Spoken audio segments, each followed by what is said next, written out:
its place, right? So organization, you can start very simply by going, hey, in my kitchen, everything has a place, right? My cups go in one place, my plates go in one place, you have a silverware drawer.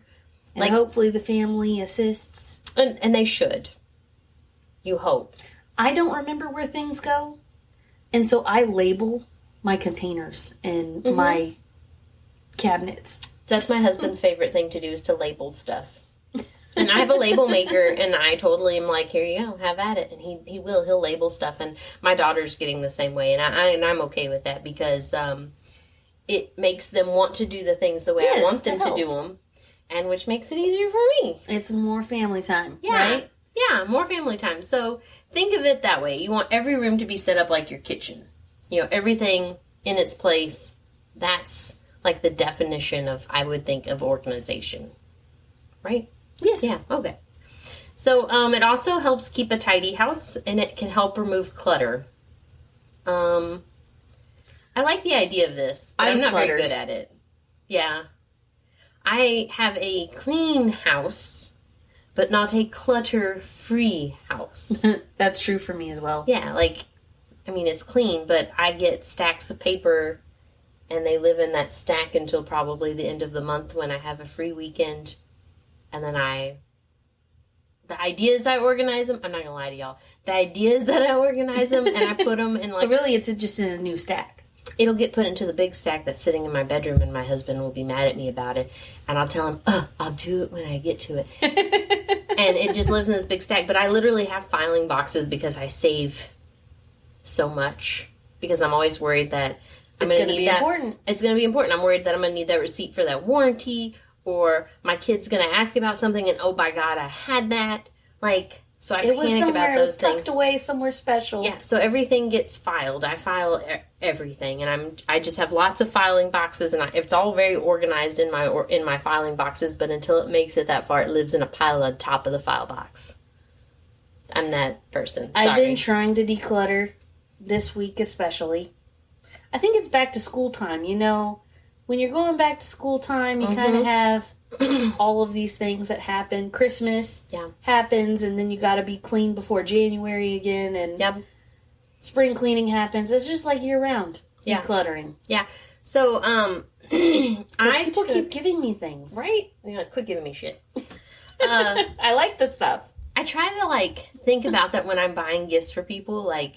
Will they actually use this, or is it going to sit on somebody's counter, and they're going to be like, I wish I had a space for this, but I don't. Yeah, but I don't. But so thanks for the gift. I don't know when I'll use it, but thanks. So I try to think about that when I buy gifts. But I actually took a class through my job, because they offer wellness stuff, right? Mm-hmm. And so they offered a wellness class on how to organize and declutter. And I thought, well, I could definitely use some decluttering aspects. I'm a pretty organized person, but decluttering maybe. I get a little sentimental to everything. Me too. And so she said, you start small and you make a schedule. And I thought, that's so silly and so simple. How can that possibly work? It actually works. I was like, okay, I wrote it down. And I said, I'm going to work on the kitchen, right?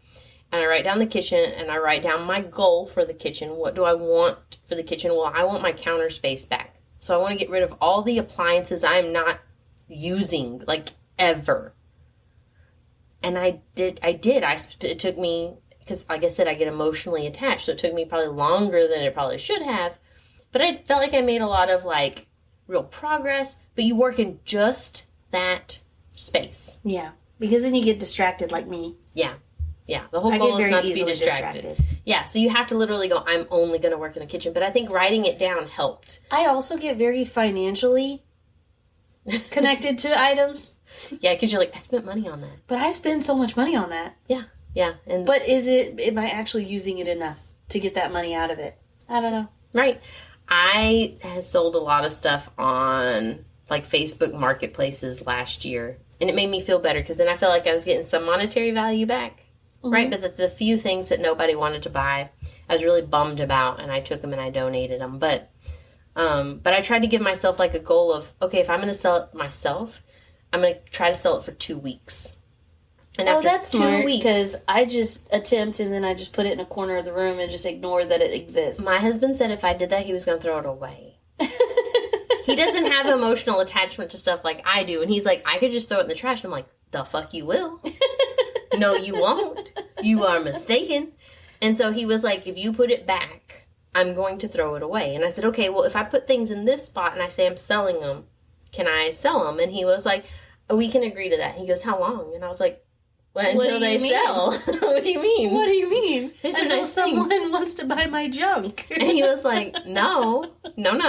Timeline. So we compromised in 2 weeks. So in 2 weeks, if something doesn't sell, then I donate it. And I feel like that's reasonable. Like, he's not being unreasonable because obviously it's junk and nobody wants it. It just had sentimental value to me.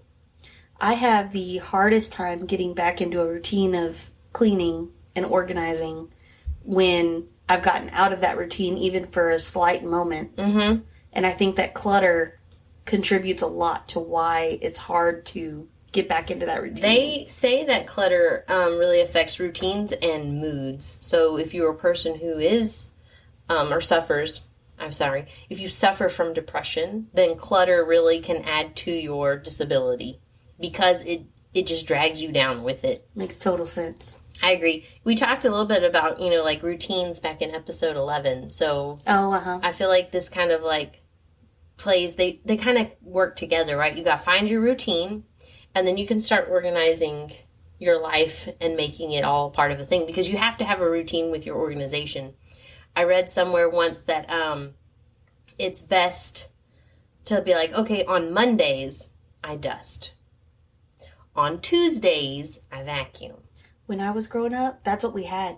Right, but you had a day. We had every day, we had certain things, and every single week we cleaned every single baseboard. Yeah. Well, there you go. It's a little much for most people to hear that. I don't scrub my baseboards personally, but I know people who do. That was, every day. I don't do that anymore. No, fuck that. I don't think I've ever touched my baseboards in my current home. I thought about it at one point because I need to replace a few of them because the previous owner had a dog that obviously ate a couple of them. But then I think to myself, do I really care? No, or do I need to look at that piece of paper in the corner of the room some more? Yeah, I think I could probably put a piece of furniture in front of it and I'll never even notice. Problem You know what? solved. Now I get to fulfill my shopping addiction and go find the perfect piece of furniture to go in that spot. I really want a giant vase in my living room. But I also recognize that I have 3 dogs and 3 cats and a toddler. So it's not going to happen anytime soon.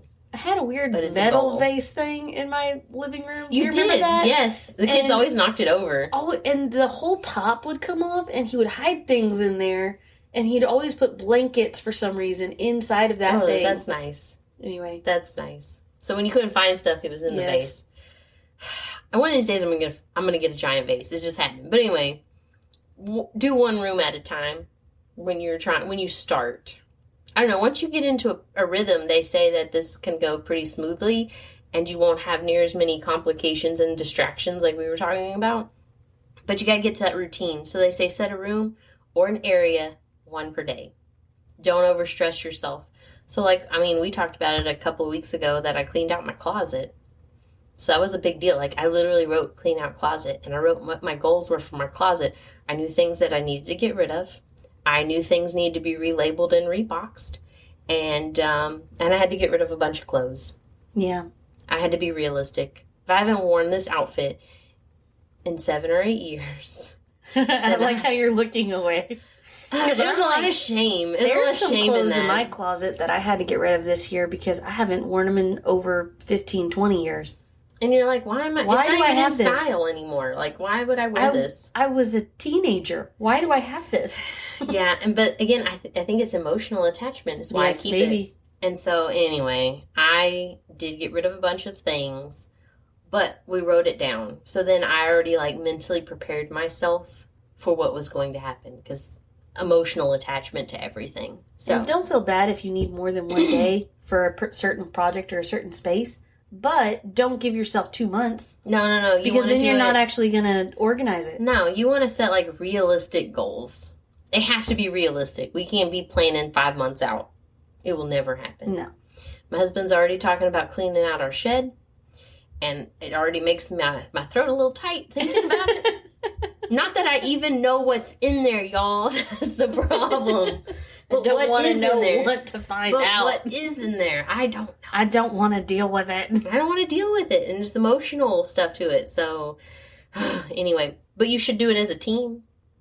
Like, That's space great it out. if you have a team. Yeah, if you have a team, your partner, spouse, children, friend. Friends are good. I helped you clean out a space before. You've done that before? Yeah, you've So been sometimes great. friends will definitely help you out if you just kind of show the need. Especially when it's an emotional attachment. Yes, absolutely. Friends, family, whatever. Sometimes you're going to need help. Hoarders do that a lot. They bring in their family and friends. I think I'm definitely borderline hoarder. In the right state of mind, I definitely am 100% hoarder. I worry that I'm going to end up on that show. I told my husband he's not allowed to die before me because I will end up on that show. Because everything I feel like has purpose. So I try really hard to stick to And these. he'll go on a different show. He'll go on the minimalist designer show. He will, and he'll be like, I have nothing in my house and it's wonderful. I have a lawn chair I sit Literally and the sleep day in. after. We only laugh because it's true. So true. God bless him. But He is nice, by the way. yes, he is a sweetheart. He lets us do this, and he knows we talk about him. Both of our husbands do. Yes. They're good about it. They're good sports. My husband told me to add this because I told him what we were going to talk about, and he laughed at me. He should be giving this podcast. This lecture. Yeah, this episode should totally been him. But he said, make sure you tell people to use bins over boxes. That's actually really good advice, y'all. It is. The holidays happen, and all of those plastic quartz, Sterilite containers all go on sale for like $4 or $5 for the giant ones. Go buy you a bunch. We've completely organized the kids' closets. If they have extra stuff, they're now labeled in those boxes so they can find them like blankets. Like things you would think, I'm going to use it. Yeah, you put it in this Sterilite box with a lid that pops on and off, and you're more likely to use it. Absolutely. And they're easy to stack. stack. You don't have to tape it and retape it shut. Yeah, they're easy to stack. And they don't break down as No. easy when you stack them. And if you have to store it in an outer location, like let's say a shed, because I have a shed, and we have mice, the mice are not going to get in it.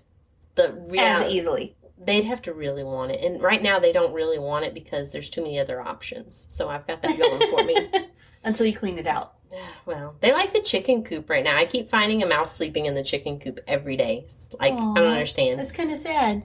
I'm like, get out of here. He wants a new home. He needs a new home, and it needs to not be in my chicken pen. There's squirrels in my backyard that keep climbing down the tree. Aww. And then laying their little bodies against the shadowed pavement so under hot. the tree. Oh. It's so sad.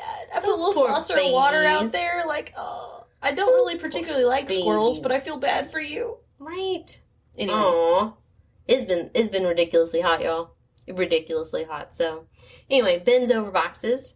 And we were talking about hoarders. One of their decluttering methods that they use for their, I don't want to say contestants. What other word would I use? They're not contestants. They didn't win the lottery.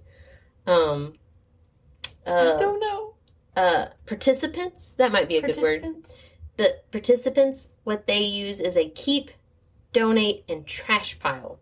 They keep very simple categories. I do that same thing. And maybe I am a hoarder. I've been in your house. This is not a hoarder.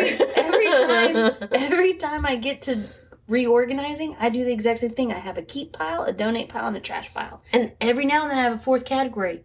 And it's I want to think about that for a minute. And it just means it is allowed to stay there until the end of the organization. And then you have to make a decision. And then I have to make a decision. I like that too, though, because then you're not making My husband doesn't like that category. a jump to decision, right? Because you're like, I don't know. I might feel differently the further I get. And if I throw it in the trash, then I'm going to be pissed at myself because I threw it in the trash. But My if I have it sitting really here, wants me to make a decision when I touch it one time. He doesn't like me touching it twice. So, and on that note, all right, I went online and I used the Googles. Oh, which, by the way, before we get started on the Googles, I'm going to pour myself a little bit more because this is really good. It's really good. Even better with gummy worms. And better with you gummy heard worms. it here first. I'm sure it's first. I'm sure it's the first. I didn't have to research that. I've not to know been that to it's probably a first. tasting where they're like, and pair it with a sour gummy bear. You're welcome.